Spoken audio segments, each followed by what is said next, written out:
Bismillahirrahmanirrahim. Assalamualaikum warahmatullahi wabarakatuh. Kepada Ustaz Dr. Syafiq Rizza Hasan Basalamah yang saya hormati, izinkan saya bertanya beberapa hal. Ada 3 hal.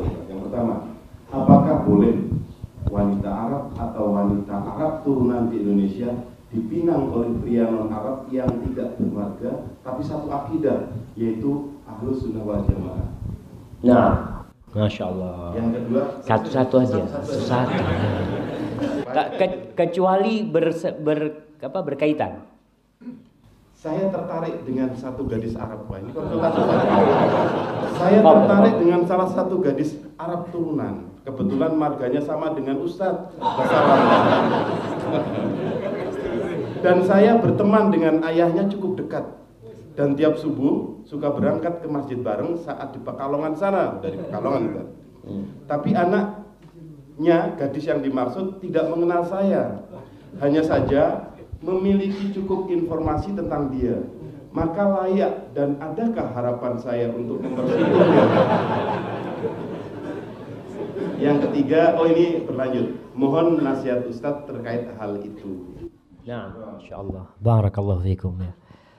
Rasul sallallahu alaihi wasallam ketika haji wada, beliau mengumpulkan semua sahabatnya yang berjumlah 114.000 kira-kira pada waktu itu. Di antara pesan yang beliau sampaikan alaihi salatu wassalam, ala la fadla li arabiyyin ala a'jamin wala li a'jamin ala arabi illa bittaqwa, kullukum min adam wa adam min turab. Kata Rasulullah SAW, semua kalian ini diciptakan dari satu, dari Nabi Adam alaihissalam. Dan Adam diciptakan dari tanah.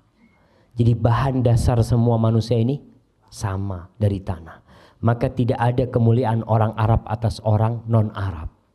Dan tidak ada kemuliaan orang non-Arab atas orang Arab ya. Kadang-kala orang mengatakan saya Arab, kamu bukan Arab, seakan-akan dia kasta lebih rendah. Orang-orang kulit putih umpamanya memandang orang-orang negro sebagai orang yang lebih rendah dari dia. La fadla, nggak ada keutamaan illa bittaqwa. Yang menjadi standar keutamaan dan kehormatan seseorang adalah takwa kepada Allah SWT. Terus bagaimana kalau mau menikah dengan orang Arab? Boleh-boleh aja kalau diterima. Seperti itu masalahnya. Jadi kita ini jangan sama orang Arab, sama orang non Arab pun sama-sama non Arab ngelamar itu boleh kalau diterima. Kalau nggak diterima ya pulang ya mah. Dan orang nolak itu macem-macem. Kadang-kala nih orang lelaki ini apa ya, nggak nyambungan gitu ya. Apa istilahnya? Orang mudeng. Ada datang nih melamar ya anaknya orang, Masya Allah. Kemudian orang tua yang ngomong, maaf anak saya belum mau nikah, seperti itu. Oh, saya tunggu, gitu dia. Oh, saya tunggu. Itu suruh pulang sudah maksudnya. Kok ditunggu? Kadang-kadang orang yang ngomong, anak saya masih mau sekolah. Oh, nggak apa-apa. Berapa tahun saya siap menanti, gitu kan? Mas, sampean ditolak, Mas. Artinya itu, Mas. Kecuali mertuanya ngomong, calon mertua ngomong ini sama dia, anak saya masih mau sekolah. Apa sampean siap menunggu? Ah, itu diterima. Tapi kalau cuma ngomong mau sekolah berarti ditolak antum. Dan harus gentle seorang laki. Udah kalau ditolak gitu ya. Kayak tadi umpamanya dia mau melamar keluarga Basalamah. Karena memang orang Arab ini kadangkala lebih suka menikahkan anaknya dengan sesama mereka. Itu nggak apa-apa. Orang Padang kepingin nikahkan anaknya sama-sama orang Padang. Orang Sunda kepingin seperti itu, hal yang wajar, kembali kepada keinginan dari pihak keluarga tersebut. Tapi Rasul sallallahu alaihi wasallam memang memberikan kepada kita standar.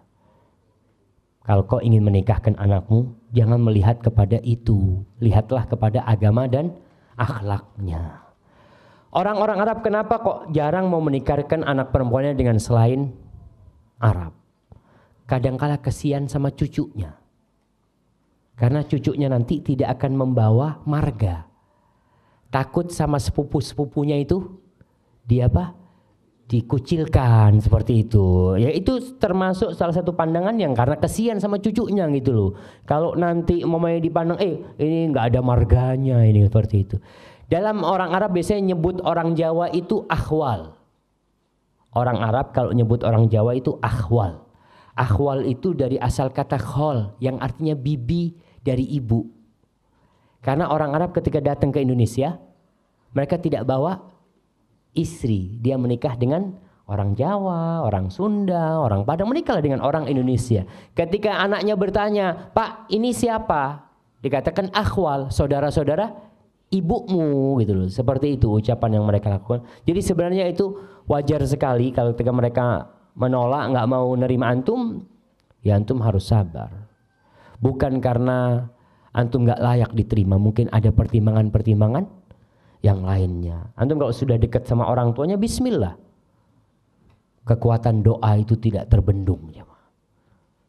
Kalau antum minta sama Allah SWT, Allah tinggal kun fayakun. Jadi ketika ditolak, insya Allah ada yang lebih baik dari dia.